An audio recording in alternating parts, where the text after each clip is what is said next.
So if we don't have time for a soak and I want to get him to stop, I'll just do a quick spritz of it. Yeah. And you said that lasted on the counter for 4 days or Yeah, so. So that's good to have on hand. Okay, so this is Rogue. So I feel bad because I do all these videos when the dogs have their needles in. Right now he has needles in. Gallbladder 20 behind the ears, that helps relax him.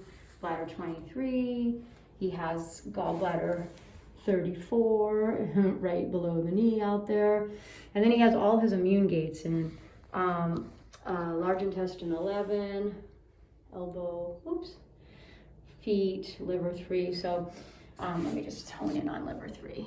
Yeah, those points, it's hard to see, I know, on a white dog, but anyway, so that's why he's kind of sedated like this. But we thought we'd take this opportunity to talk about Rogue's feet. So we get the question all the time about Frenchie's having red feet. Why does my dog have red feet?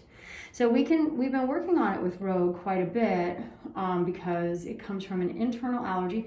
A lot of times if they rub their feet after they eat, or if they rub their face after they eat, or they lick their feet after they eat, that indicates a food allergy, especially when it's a back foot. So you can see here, because the reason is that sometimes dogs will lick their feet, especially the top of their feet, when it's when there's anxiety or behavioral issues. Those will be the front feet though. If they're actually licking at the back feet and especially under the feet, then it has more to do with their allergies. So right now today we're treating him for dust, but we're doing Nate. But anyway, herbally, let me just kind of hone in on his feet. So right now this is pretty good for Rogue. Why they have red feet is because they're licking them. So before we get to talking about Rogue and his specific situation with his allergies and his red feet, I just want to say that red feet can mean a lot of different things. It doesn't have to mean allergies. If the fur on the top of the feet is red, it usually just indicates the dog is licking at the feet. This can be from allergies or anxiety or even a foreign body, something stuck in the foot. So by all means, you need to do some Epsom salt soaks and shave the hair so you can see what you're doing. See if there's any pieces of wood or splinters or glass in there.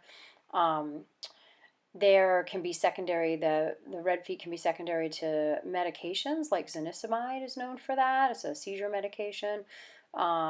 If the dog licks under the feet, it's more a secondary yeast infection or a biome problem, a problem with the organisms in the intestinal tract. This little dog has allergies, so you can see how red his feet had gotten. This dog has, I think, allergies and just low-grade allergies and a little anxiety.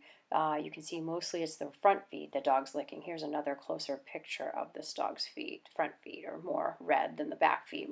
Indicates a little more probably anxiety rather than allergies for that dog who I see. This is where you start getting into other causes. This is an interdigital cyst, which I treat a lot of at the practice. And here's another picture of an interdigital cyst. So it is allergies, but it actually is a little bit worse of a problem. It's a consolidation and a secondary yeast or bacterial infection in there.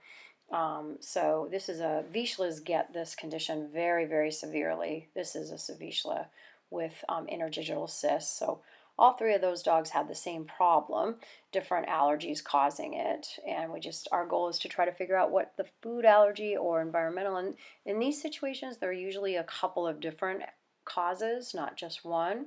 So it might be, 6 or 7 allergies we need to work with, as well as a secondary yeast infection. In this case, there were yeast and bacteria. So we make herbal formulas for that. And we make herbal formulas to regulate the immune system. And maybe someday soon those will be available to buy for the public. We'll see. We're trying to work on that. But yeah, interdigital cysts, different than Rogue's situation. Here's Rogue's situation. The redness, the saliva enzymes from their saliva makes the white feet red. And the other thing that can contribute besides allergies is a yeast infection. So we can have yeast as a secondary sequela to these allergies. So you can see a little bit, they're kind of a tiny bit swollen, a little bit red, but we've been using, so Rogue's person, Darlene's been using has been using half a cup of green tea, a strong green tea, right, Darlene? Yeah, I usually double it. Okay. And 2 droppers full of Oregon grape root tincture, and I usually recommend the Herb Farm, and it's just straight Oregon grape root, and there's a little bit of alcohol in there. I don't worry, it's all getting like diluted out. You can see Rogue fell asleep. And 2 drops of essential oil of lavender. And so we're making this little mixture, and we're soaking his feet in the mixture. We're soaking his feet in the mixture for about a minute and working the soft tissue. So we're gonna, when we have them in the water, we're gonna kind of work these feet in the soak. So the green tea soak. And then we're gonna dry it. So does that sound about right, what you guys do? Yeah. Anything you'd like to add? Because we do need to dry them afterwards. In the winter, they get wet, and that kind of contributes or propagates the red feet in the winter. I think a good point you made before was, to me, was that it's not good enough just to damp or just to get the moisture off the surface. You really want to get in there and dry it up. So I leave it on there for a little bit. If he doesn't dry enough, then I go in and you can use a hair dryer or just make sure that you get in there and get that extra moisture out. Yeah, and then how often are we doing that? I let him kind of indicate. I usually do it every couple of days if he's not, if he's just casual. Yeah. But if he starts itching, I just make up a quick batch and soak that foot in there, and it seems to really be reducing the inflammation and redness. That's great. And we just talked about, like, what if he licks it? You know, are we scared if he's gonna lick it? Like, we might be scared if he was on conventional soaks. We wouldn't really want him to lick, for example, an iodine soak internally. We don't want that stuff to go internally. But everything that we mentioned here is fine, you know, if they lick it. Though it doesn't work as well when they lick it. So you want to really distract them afterwards, don't you? It takes away the urge. He doesn't lick it after that. So that's what's been really ideal is nice. He kind of tends to leave it alone. Every once in a while he will lick it. So it's good to know that it's not doing harm if he does. But, no. Just go in and re-dry it. Yeah. I think essential oils on dogs should not be given. Generally, they shouldn't be able to lick essential oils, but 2 drops of lavender and a half a cup of green tea and the Oregon grapefruit is totally safe. So, I don't know, anything else you want to talk about with the red feet? I also use the mixture in a spray. When you can't just brew up a cup of tea at the moment, then you can just give them a quick spray and deter that.